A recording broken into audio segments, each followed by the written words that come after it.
तो ये 3 तस्वीरें लगातार हम आपको दिखा रहे हैं। देखिए किस तरीके से हंगामा हो रहा है इस वक्त कोलकाता में। टकराव का ये नया अध्याय। 4 साथियों की गिरफ्तारी पर ममता पहुंची सीबीआई के दफ्तर।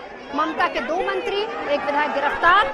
सीबीआई दफ्तर पहुंच चुकी है ममता बनर्जी। अगला स्टेप क्या होगा ये देखने वाली बात है। इस बीच लगातार नाराजगी, रोष टीएमसी के कार्यकर्ताओं में, सड़कों पर उतर आए हैं लोग। और ये 3 तस्वीरें लगातार आपको दिखा रहे हैं। फिरहाद हाकिम जिनके घर पर पहले छापामारी हुई लेकिन कुछ ही देर बाद गिरफ्तारी हुई। उसके बाद सुब्रत मुखर्जी, उनके घर पर भी छापामारी फिर गिरफ्तारी। मदन मित्रा, शोभन चटर्जी, उनको भी गिरफ्तार कर लिया गया है। तो टकराव का ये नया अध्याय।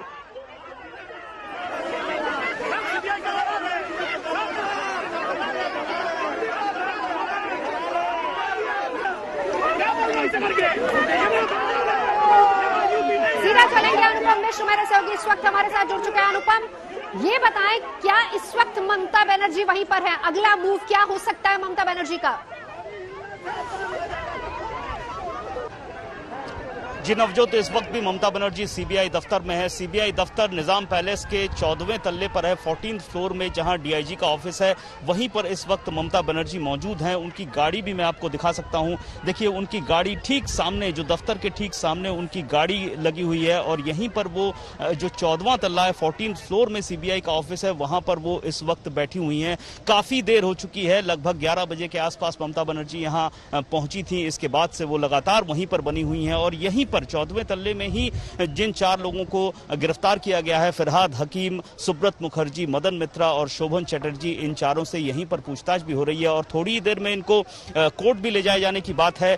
लेकिन बाहर में कई जगह हंगामा हो रहा है। टीएमसी कार्यकर्ता और समर्थक सड़क पर उतर आए हैं कोलकाता में। जो ये जो निजाम पैलेस है, इसका जो मुख्य कॉम्प्लेक्स का दरवाजा है, गेट है, उसके बाहर भी टीएमसी समर्थक जमा है। तो ऐसे में किस रास्ते ले जाया जाएगा इन चारों को, वो भी अभी विचार विमर्श उस पर चल रहा है। चार्जशीट आज ही दाखिल होनी है और इसके बाद कोर्ट का जो आदेश होगा उसके मुताबिक सीबीआई कार्रवाई करेगी। लेकिन सबकी निगाहें इस वक्त ममता बनर्जी पर टिकी हुई हैं, क्योंकि ममता बनर्जी ने अपने वकील के थ्रू कहलवाया था कि वो तब तक नहीं जाएंगी जब तक कि इनको छोड़ा नहीं जाता। और उन्होंने ये भी सीबीआई से मांग की थी कि उनको गिरफ्तार किया जाए, क्योंकि इन चारों को जो गिरफ्तार किया गया है, राज्य की अनुमति नहीं दी गई, कोर्ट की अनुमति नहीं है। फिर ऐसे कैसे गिरफ्तार किया जा सकता है? अगर इनको गिरफ्तार किया गया है तो मुझे भी गिरफ्तार किया जाए। तो ये टकराव की स्थिति पहले भी बन चुकी है। इससे पहले हम देख चुके हैं अभिषेक बनर्जी के घर जब कोयला घोटाला मामले में सीबीआई की टीम पहुंची थी, तब भी ममता बनर्जी वहां पहुंची थी।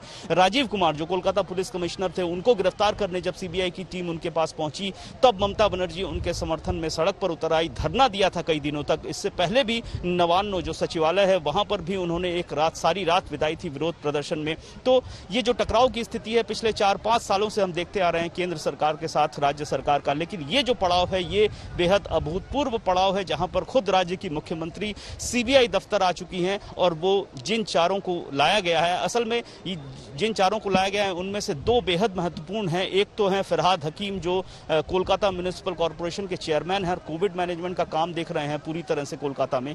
दूसरा है सुब्रत मुखर्जी, वो भी काफी वरिष्ठ नेता हैं, पंचायत मंत्री हैं, काफी प्रभावशाली नेता हैं टीएमसी में। तो इन दोनों, और मदन मित्रा जो विधायक हैं, फिलहाल किसी मंत्री पद पर नहीं है, पूर्व ट्रांसपोर्ट मिनिस्टर रहे हैं, मास लीडर कहे जाते हैं। तो इन तीनों के समर्थन में इस वक्त ममता बनर्जी यहां पर पहुंची हुई हैं। लगातार तस्वीरें अनुपम हमें दिखा रहे हैं, पल पल का अपडेट अनुपम वहां से बता रहे हैं। तो निजाम पैलेस 14th फ्लोर सीबीआई का दफ्तर, जहां पर मौजूद है ममता बनर्जी। लेकिन ये तस्वीरें भी देखिए किस तरीके से कार्यकर्ता सड़कों पर आ गए हैं और लगातार विरोध हो रहा है। अनुपम, बड़ी बात, इतनी स्पीड में कार्रवाई हो रही है। ममता बनर्जी और टीएमसी कह रही है कि बदले की कार्रवाई, बीजेपी कह रही है हम लॉ एंड ऑर्डर के हिसाब से चल रहे हैं, कानून के हिसाब से चल रहे हैं। जी नवजोत, देखिए टीएमसी का साफ साफ कहना है कि जो नारदा घोटाला मामला हुआ था, उसमें जो स्टिंग ऑपरेशन हुआ था, जो हिडन कैम में जो सबूत सामने आए थे, उस समय शुभेंदु अधिकारी जो इस वक्त बीजेपी में हैं और विरोधी दल के नेता हैं, इसके अलावा मुकुल रॉय जो टीएमसी में थे, इस वक्त बीजेपी में वरिष्ठ पद पर हैं, दोनों को भी घूस लेते देखा गया था, साथ ही साथ इन चारों के। तो इन दोनों के खिलाफ क्यों नहीं कार्रवाई की गई, इन चारों के खिलाफ कार्रवाई क्यों की गई? इसे ही बदले की कार्रवाई टीएमसी की ओर से लगातार कहा जा रहा है। और यही वहीं पर टीएमसी अड़ी हुई है कि अगर कार्रवाई करनी थी तो सबके खिलाफ करनी थी, सिर्फ टीएमसी के नेताओं के खिलाफ क्यों कार्रवाई की गई है। और जो टकराव की स्थिति बन पड़ी है इसी विषय पर, इसी सब्जेक्ट पर बन पड़ी है। और फिलहाल ये टकराव की स्थिति जल्दी ठंडी होती नजर नहीं आ रही है। ममता बनर्जी का नेचर हम सबको पता है, धरने पर भी बैठ जाती हैं, किसी भी वक्त बैठ भी सकती हैं ऐसे में। और फिलहाल कई घंटों से वो इस वक्त सीबीआई दफ्तर में डेरा जमाए हुए हैं। तो पेचीदा स्थितियां हैं, सबकी नजरें हैं ममता बनर्जी क्या करेंगी, कानूनन क्या हो सकता है, सीबीआई इस पर भी विचार विमर्श कर रही है। टीएमसी की ओर से भी कानूनन सलाह मशवरा किया जा रहा है, वकीलों को तैयार किया गया है। कोर्ट में जो पेशी होगी सीबीआई की तरफ से तो वकील होंगे ही, टीएमसी की ओर से भी वकील वहां पर मौजूद हैं।